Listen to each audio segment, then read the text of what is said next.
Mario Bautista has a massive opportunity at UFC 307.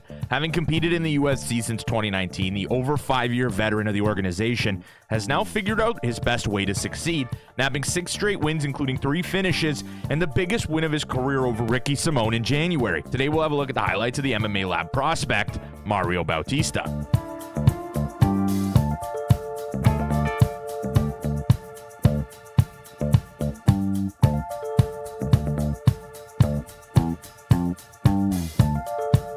Mario debuted as an amateur back in 2012. Bautista split his first 2 amateur bouts, but finished off on a 3-fight win streak, before taking a hiatus from mixed martial arts for over 4 years when he'd resurface and debut for Iron Boy MMA in Phoenix, Arizona, where his local gym MMA Labs is located. He won his debut in the first round via TKO, and it would take only 6 fights to get himself straight into the UFC. He competed in the LFA twice back in 2018, finishing both opponents, as well as competing for Combate in 2019. The American's regional career would be shorter than his break between his last fight as an amateur and his first fight as a professional. Bautista would take a massive risk when he debuted for the UFC. Skipping over any of the competitions where he'd have to compete for a spot, he stepped in at 6-0 to fight none else than Corey Sandhagen on 6 days' notice. Although the result didn't go his way and he was handed his first professional loss, but the UFC would respect the giant nutsack move that it would be to step in against a top-level prospect on only 6 days' notice that they would bring Mario Bautista back into the octagon for a second opportunity, respecting the willingness to get into the octagon under any circumstance to fight for the premier organization. And Mario would make good on his second opportunity in the octagon. He would get a unanimous decision win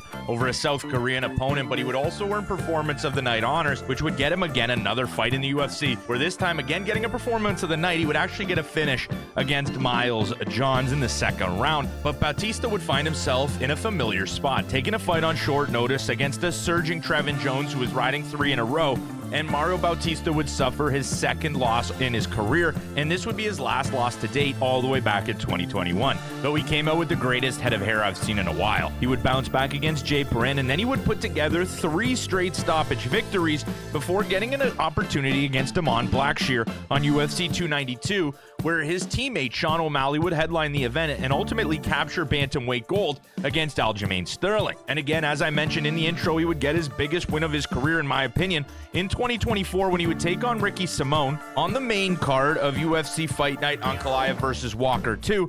Bautista would dominate the unanimous decision, earning himself his 6th straight victory and getting serious light on his performances, to which the UFC would grant him an opportunity against one of the greatest fighters of all time in Jose Aldo on a main card of a UFC pay-per-view. If Bautista is able to put together a good performance against the legend, the King of Rio, Jose Aldo, then we might see Bautista in the title picture with his teammate Sean O'Malley quicker than we thought. But that'll do it for today's video, guys. If you enjoyed, remember to smash that like button, subscribe to Combat Sports Central, and I will see you in the next one.